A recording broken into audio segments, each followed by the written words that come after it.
जय हिंद दोस्तों। एनसीईआरटी आंदोलन में आप सभी का स्वागत है। आज की इस वीडियो में प्रश्नावली 1.1 को हल करेंगे। प्रश्न एक है कि निम्नलिखित संख्याओं का एचसीएफ ज्ञात करने के लिए यूक्लिड विभाजन एल्गोरिथम का प्रयोग कीजिए। यहाँ पर देखिए एचसीएफ का मतलब है कि मसप अर्थात महत्तम समापवर्तक। एचसीएफ तो सभी को निकालना आता है, लेकिन यहाँ पर बोल रहा है यूक्लिड विभाजन एल्गोरिथम का प्रयोग करना है। तो देखिए सबसे पहले हम यूक्लिड विभाजन एल्गोरिथम का रूप ही समझ लेते हैं। यूक्लिड विभाजन एल्गोरिथम का रूप होता है a equal to b q plus r. पहला नंबर है 135 और 225। इसका मतलब यह हुआ कि 135 और 225 को हमें a equal to b q plus r के रूप में लिखना है। 225 को इस तरफ लिखेंगे। अब देखिए 225 को क्या लिख सकते हैं कि 1 गुणे 135 प्लस 90। यहाँ पर देखिए 135 को इस तरफ लिखेंगे। अब देखिए 135 को क्या लिख सकते हैं कि 1 गुणे 90 प्लस 45। अब देखिए इस 90 को इस तरफ लिखेंगे और 90 को क्या लिख सकते हैं कि 2 गुणे 45 प्लस में 0। यहाँ पर देखिए जब 0 आ जाए तो रुक जाना चाहिए और यहाँ से हमें पता चल जाता है कि 45 हमारा एचसीएफ है। HCF equal to 45। अब देखिए 135 और 225 को हमने इस रूप में कैसे लिख दिया, इसको भी समझ लेते हैं। 135 और 225 में अब देखना है हमें सबसे बड़ी संख्या कौन है, तो 225 बड़ी है। अब हमें छोटी संख्या से बड़ी संख्या में भाग लगाना है। इसका मतलब कि हमें 225 में भाग लगाना है 135 से। तो यहाँ पर देखिए एक बार जाएगा। अब देखिए 225 में से जब 135 माइनस करेंगे तो यहाँ पर 90 आ जाएगा। अब हमें 90 से भाग लगाना है 135 में, तो कुछ इस प्रकार लिख लेंगे। 135 को यहाँ पर लिखेंगे। अब देखिए एक बार जाएगा तो 90 यहाँ पर आएगा। जब 135 में से 90 माइनस करेंगे तो यहाँ पर देखिए 45 आ जाएगा। अब देखिए हमें 45 से भाग लगाना है 90 में, तो 90 को यहाँ पर लिखेंगे और देखिए 45 दुना का 90 हो गया और शेष में 0 आ गया। अब तो भाग आगे जाएगा नहीं। अब देखिए इसी रूप को हमने इस रूप में लिख दिया है, तो इसको भी समझ लेते हैं कि कैसे लिखा है। जैसे यहाँ पर देखिए भाज्य होता है, यहाँ पर भाजक होता है और देखिए यहाँ पर भागफल होता है और देखिए यहाँ पर शेषफल होता है। देखिए इसको पहले फार्मूले के रूप में लिखते हैं। भाज्य बराबर भागफल गुणे में भाजक प्लस शेषफल। पहले देखिए एक एग्जाम्पल ले लेते हैं। जैसे हमें 25 में 4 से भाग लगाना है, तो यहाँ पर 4 छक्का 24, शेष में आया 1। देखिए यहाँ पर भाज्य है तो भाज्य के स्थान पर 25 है, तो यहाँ पर 25 लिखेंगे। भागफल देखिए यहाँ पर 6 है तो भागफल पे स्थान पर 6 लिखेंगे। गुणे में भाजक है तो भाजक 4 है, तो यहाँ पर गुणे में 4 लिखेंगे और प्लस शेषफल 1 है, तो यहाँ पर देखिए 1 लिखेंगे। अब देखिए यहाँ पर हमने सेम टू सेम यही प्रोसेस यहाँ पर भी किया है। जैसे हमारा देखिए 135 से भाग दिया और 225 देखिए यहाँ पर भाज्य है तो 225 यहाँ पर लिखा। अब देखिए भागफल 1 आया है और शेषफल 90 आया है, तो 1 गुणे 135 प्लस में 90 कर दिया। अब देखिए जब यहाँ से हमें 90 में भाग देना हुआ तो 135 मेरा भाज्य हो गया और भाजक 90 हो गया। भागफल 1 आया और शेषफल 45 आया, तो यहाँ पर देखिए 135 को इस तरफ लिखा और 1 गुणे 90 प्लस में 45 लिखा।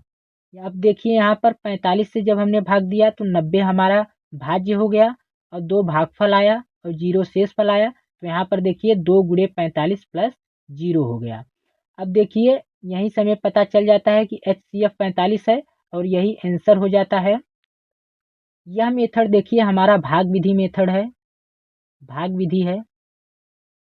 जब आप इसको निकाल लेंगे तो आप यूक्लिड विभाजन एल्गोरिथम का रूप आसानी से लिख सकते हैं।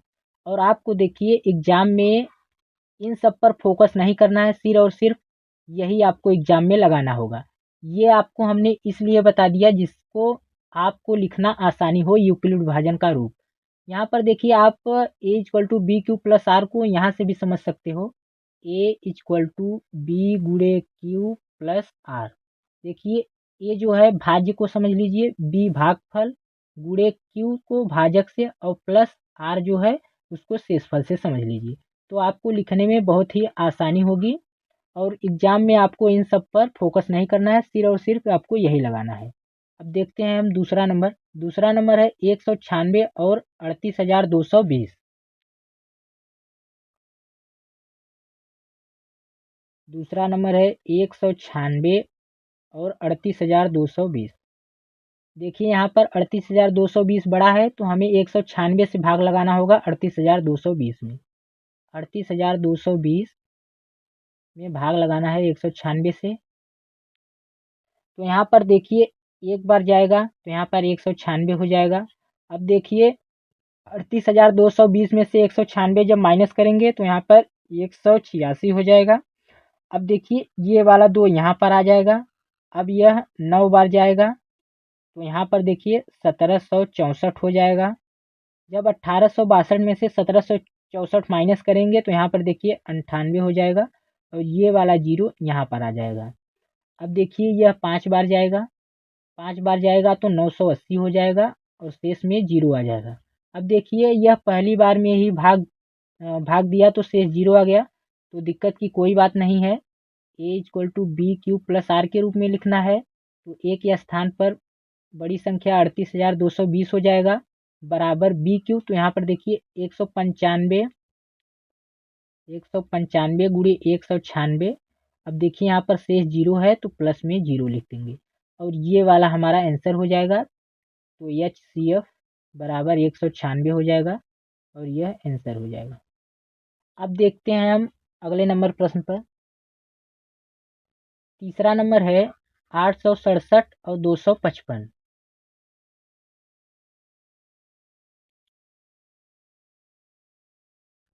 867 255। देखिए 867 और 255 में कौन बड़ी है, तो 867 सबसे बड़ी है। तो हमें 255 से 867 में भाग लगाना होगा। तो 255 भागे 867। अब देखिए यहाँ पर 3 बार जाएगा, 3 बार जाएगा तो यहाँ पर 765 हो जाएगा।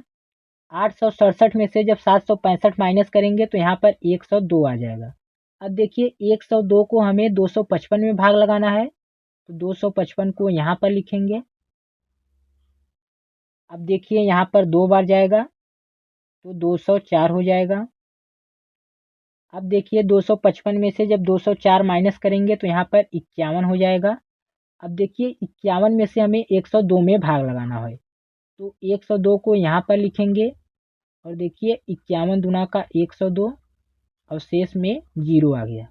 अब देखिए हमें यूक्लिड विभाजन के रूप में लिखना है तो a equal to b q plus r होता है यूक्लिड विभाजन का रूप। तो बड़ी संख्या 867 है तो यह ए के स्थान पे आ जाएगा 867। और देखिए यहाँ पर 3 गुणे 255 हो जाएगा, 3 गुणे 255 और प्लस में देखिए 102 हो जाएगा, आर का वैल्यू है। अब देखिए इस 255 को इस तरफ लिखेंगे। अब देखिए यहाँ पर 2 गुणे 102 हो जाएगा, 2 गुणे 102 प्लस में शेष 51 है तो यहाँ पर प्लस 51 हो जाएगा। अब देखिए 102 को यहाँ पर लिखेंगे। अब इसको क्या लिख सकते हैं, 2 गुणे 51, 2 गुणे 51 प्लस में 0, क्योंकि यहाँ पर देखिए शेष 0 आ गया। और देखिए यहाँ से हमें पता चल जाएगा 51 आंसर हो गया। आंसर इक्वल टू 51, यही हमारा HCF हो जाएगा। अब देखते हैं हम अगले नंबर प्रश्न पर। प्रश्न 2 है, दर्शाइए कि कोई भी धनात्मक विषम पूर्णांक 6q+1 या 6q+3 या 6q+5 के रूप का होता है जहाँ q कोई पूर्णांक है।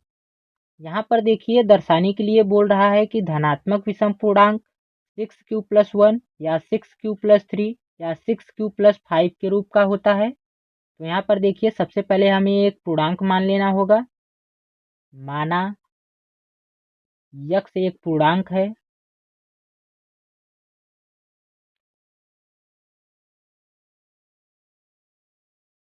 और यक्स इक्वल टू 6q+r। यहाँ पर देखिए r की वैल्यू क्या क्या हो सकती है। 0 हो सकता है, 1 हो सकता है, 2 हो सकता है, 3, 4, 5 हो सकता है। देखिए r का वैल्यू क्यों 5 तक ही हो सकता है, इसको भी समझ लेते हैं। जैसे कि हमें 25 में 4 से भाग लगाना है, तो हम यहाँ पर कह सकते हैं कि r की वैल्यू 0, 1, 2, 3 ही हो सकता है। क्यों हो सकता है? क्योंकि शेषफल का मान सदैव भाजक से छोटा है। तो यहाँ पर भाजक 4 है, इसलिए हमने 0 से 3 तक मान लिया कि इसी में से कोई ना कोई शेष आएगा। जैसे 4 छक्का 24 और शेष में 1 आ गया। और देखिए यहाँ हमारे अनुमानित मान में भी एक संख्या 1 थी और यहाँ पर देखिए शेष 1 भी आ गया। तो अब हम कह सकते हैं कि भाजक सदैव शेषफल से बड़ा होता है। इसका मतलब ये हुआ कि शेषफल सदैव छोटा होगा भाजक से। और देखिए यहाँ पर 6q है, तो इसका मतलब यह हुआ कि हमें 6 से भाग देना है और इसका शेषफल 0 से 5 तक आ सकता है। तो अब देखिए हमें सबसे पहले संभावित मानों को लिख लेना होगा। जैसे कि x इक्वल टू 6q+0। यहाँ पर देखिए इस r के स्थान पर इस r के मान को हमें रख देना है। तो 6q+0 x equal to 6q+1 x equal to 6q+2 x equal to 6q+3 x equal to 6q+4 x equal to 6q+5। अब देखिए यहाँ पर प्रश्न में कह रहा है कि धनात्मक विषम पूर्णांक। तो सबसे पहले हमें सम और विषम पूर्णांक को अलग करना होगा। यहाँ पर देखिए 6q+0 को हम 6q लिख सकते हैं।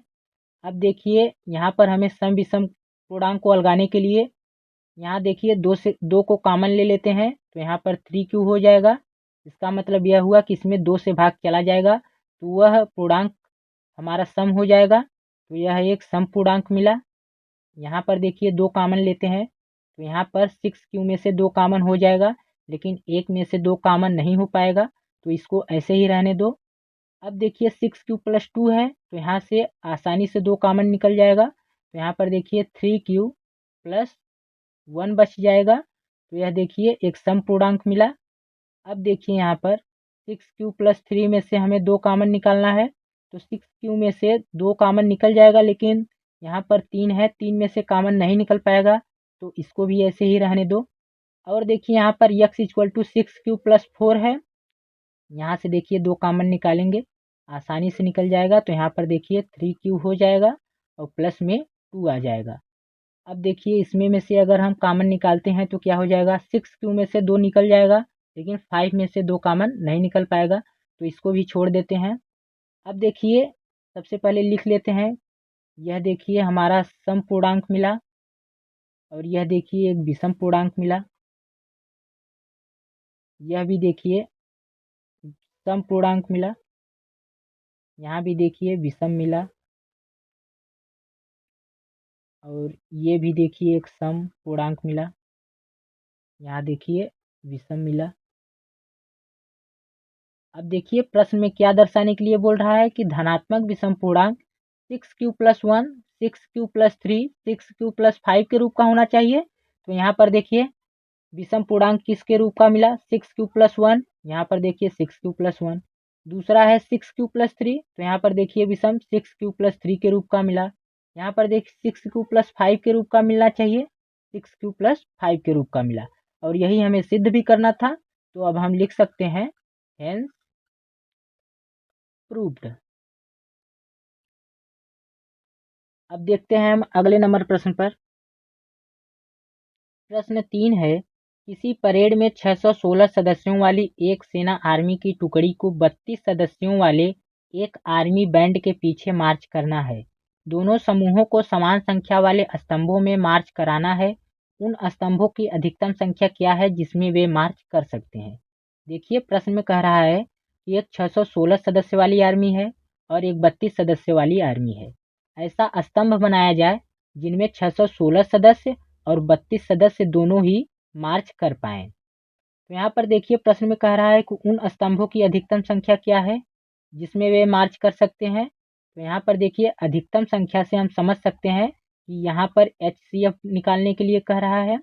यदि हम HCF निकालेंगे तो 616 सदस्य और 32 सदस्य दोनों ही मार्च कर पाएंगे। यहाँ पर यह नहीं कहा है कि HCF आप इस विधि से निकालिए, तो आप किसी भी विधि से निकाल सकते हैं। एक 616 सदस्य है और एक 32 सदस्य है, तो 616 बड़ा है तो हमें 32 से भाग लगाना होगा 616 में। तो यहाँ पर देखिए 616, अब देखिए एक बार जाएगा तो यहाँ पर 32 होगा। अब देखिए 61 में से जब 32 को माइनस करेंगे तो यहाँ पर 29 आ जाएगा और ये 6 यहाँ पर आ जाएगा। अब देखिए यह 9 बार जाएगा तो यहाँ पर 288 हो जाएगा। जब 296 में से 288 माइनस करेंगे तो यहाँ पर 8 हो जाएगा। अब देखिए हमें इस 8 से 32 में भाग लगाना है, तो 32 को यहाँ पर लिखेंगे और देखिए 8 चौका 32 हो जाएगा और शेष 0 आ जाएगा।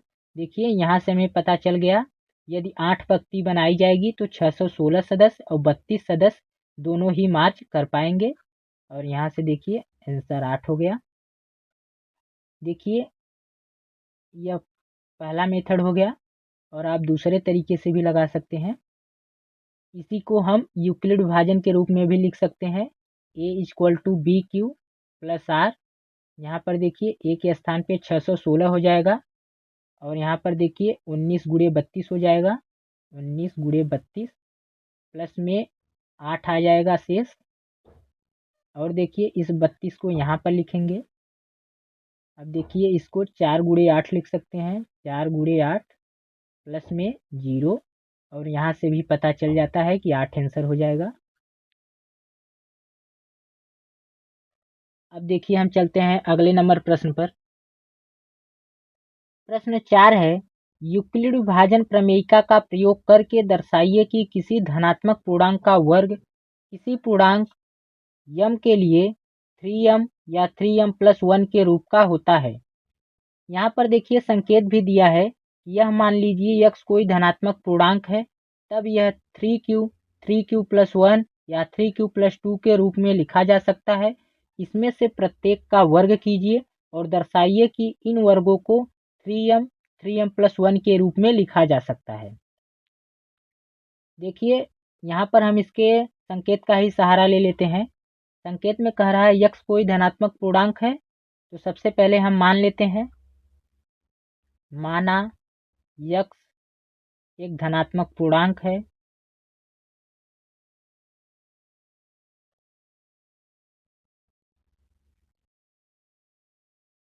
और x 3q+r।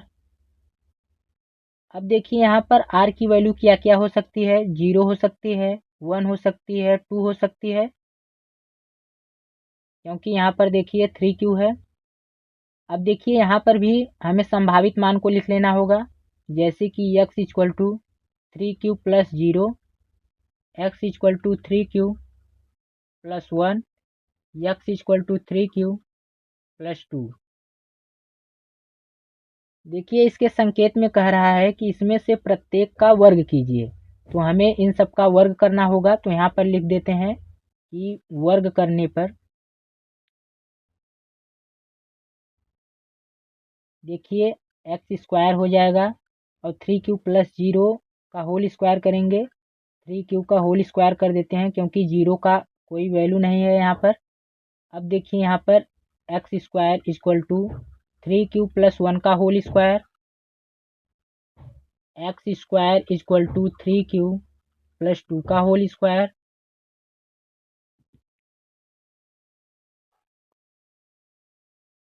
यहाँ पर देखिए x² ऐसे ही रहेगा और 3q का होल स्क्वायर हो जाएगा 9q²। और यहाँ पर देखिए 3q+1 का whole square a plus B के होल स्क्वायर के रूप का हो गया। तो देखिए a² plus b² plus 2ab। देखिए 3q+1 को हमें a प्लस बी के होल स्क्वायर के रूप में तोड़ना है। देखिए यहाँ पर a² है, इसका मतलब यहाँ पर 3q का स्क्वायर करना होगा, तो 9q² हो जाएगा, प्लस b², तो 1 का स्क्वायर 1 ही होगा, प्लस 2ab, तो 3 1 का 3, 3 दूना का 6, 6q हो जाएगा। देखिए इसको भी इसी प्रकार से हल करेंगे। यहाँ पर 9q² हो जाएगा, प्लस b का स्क्वायर, तो 2 का स्क्वायर 4 हो जाएगा। अब देखिए यहाँ पर 2ab, तो 2 3 का 6, 6 दूना का 12, 12q हो जाएगा। देखिए इसको हम क्रम से पहले लिख लेते हैं, 9q² प्लस 12q। देखिए इस 4 को हम 3 + 1 के रूप में लिख लेते हैं, कोई फर्क नहीं होगा क्योंकि 3 1 4 ही होता है।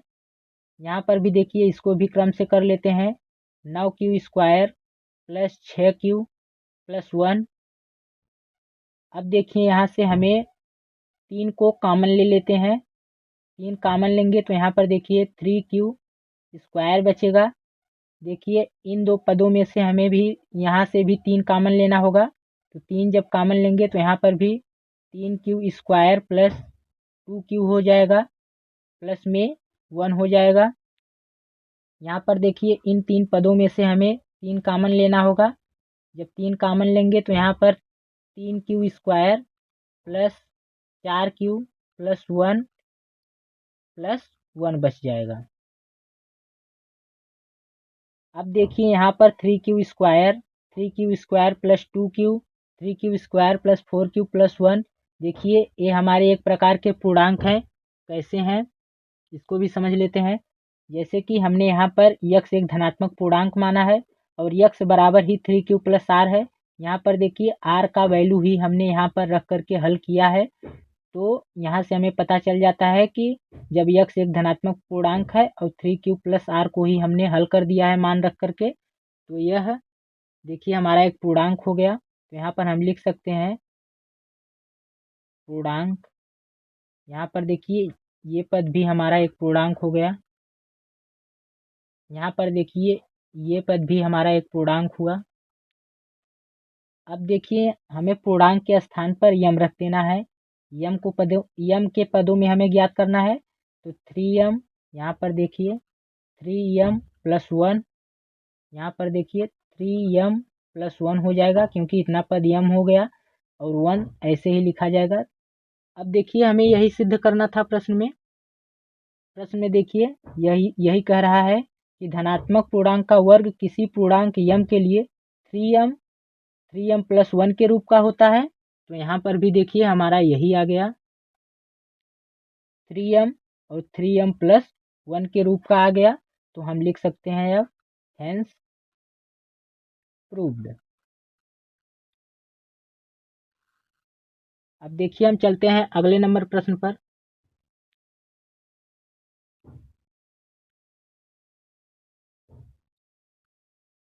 प्रश्न 5 कह रहा है कि यूक्लिड विभाजन प्रमेयिका का प्रयोग करके दर्शाइए कि किसी धनात्मक पूर्णांक का घन 9m 9m प्लस 1 या 9m प्लस 8 के रूप का होता है। यहाँ पर देखिए प्रश्न नंबर 4 में कहा था वर्ग करने के लिए,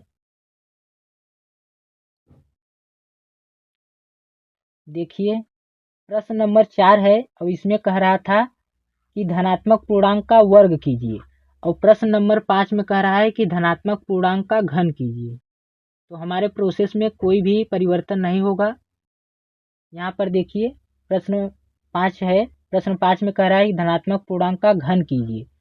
तो यहाँ पर देखिए सेम टू सेम वही प्रोसेस होगा। पहले हम मान लेंगे धनात्मक पूर्णांक, माना यक्स एक धनात्मक पूर्णांक है,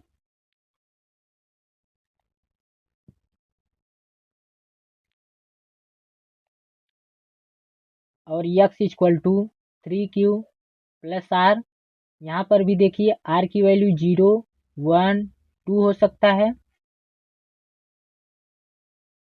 अब देखिए इसके संभावित मान भी लिखना होगा। 3q plus 0 x equal to 3q plus 1 x equal to 3q plus 2। यहाँ पर देखिए घन करने के लिए बोल रहा है तो हमें घन करना होगा। यहाँ पर एक लाइन लिख देंगे कि घन करने पर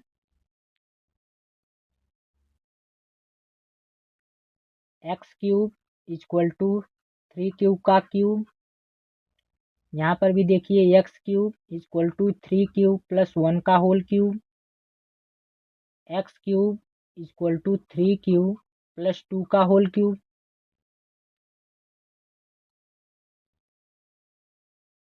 यहाँ पर देखिए x का क्यूब ही रहेगा। यहाँ पर 3q का होल क्यूब 27q का क्यूब हो जाएगा। यहाँ पर देखिए x cube equal to 3q plus 1 का होल क्यूब है तो यह देखिए a प्लस बी के होल क्यूब के रूप का हो गया। a प्लस बी के होल क्यूब के रूप का हो गया तो a cube plus B cube plus 3ab bracket में a प्लस बी हो गया। देखिए इसी के रूप में हमें लिखना होगा 3q प्लस 1 को। तो यहाँ पर देखिए 3q प्लस 1 है, इसका मतलब a का क्यूब 3q प्लस 1 का होल क्यूब। तो यहाँ पर देखिए 27q का क्यूब हो जाएगा। एक का क्यूब तो एक ही होगा प्लस 3ab। तो यहाँ पर देखिए 3 त्रिक का 9 एक का 9 9q हो जाएगा। अब देखिए यहाँ पर a प्लस बी है तो 3q प्लस 1। यहाँ पर देखिए इसको भी a प्लस बी के रूप का तोड़ देंगे तो देखिए 3q का क्यूब हो जाएगा 27q का क्यूब 2 का क्यूब 8 हो जाएगा प्लस 3 त्रिक का 9 और 9 दूना का 18 क्यू हो जाएगा और ब्रैकेट में 3q प्लस 2 हो जाएगा। अब देखिए इसको पहले और हल कर लेते हैं हम। 27q का cube plus 8 plus 18 तिरिक 54 Q square plus 18 दूना का 36 क्यू हो जाएगा। अब देखिए इसको भी पहले हल कर लेते हैं। 27q का क्यूब प्लस 1 प्लस देखिए 9 त्रिक 27 क्यू स्क्वायर प्लस 9q। देखिए इसको क्रम से लिख लेते हैं। 27q का क्यूब प्लस 27q का स्क्वायर प्लस 9q प्लस 1। इसको भी देखिए क्रम से लिखते हैं। 27q का क्यूब प्लस 54q का स्क्वायर प्लस 36q प्लस 8।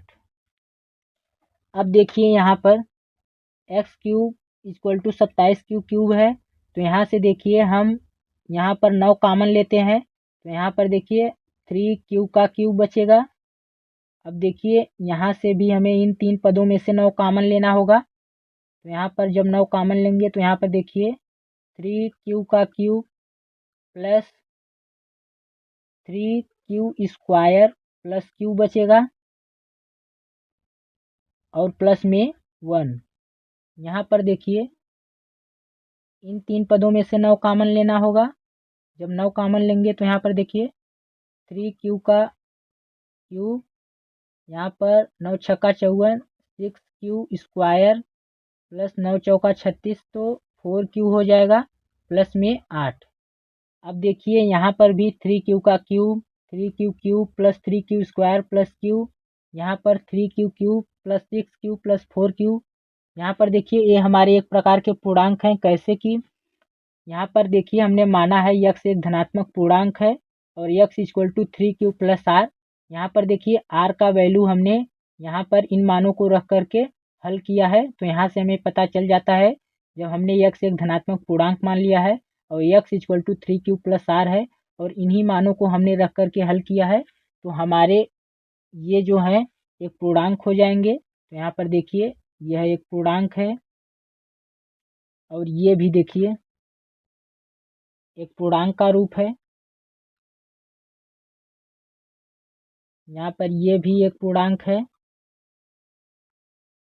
अब देखिए इसे हमें यम के रूप में लिखना होगा तो देखिए 9m ये पद देखिए हमारा यम हो जाएगा, तो 9m + 1, ये भी देखिए 9m + 8। तो यहाँ पर देखिए प्रश्न में हमें यही सिद्ध करने के लिए बोला था कि धनात्मक पूर्णांक का घन 9m, 9m + 1, 9m + 8 के रूप का हो जाएगा। तो यहाँ पर भी देखिए 9m, 9m + 1, 9m + 8 के रूप का हो गया। तो हमें यही सिद्ध करना था, तो हम लिख सकते हैं हेंस प्रूव्ड।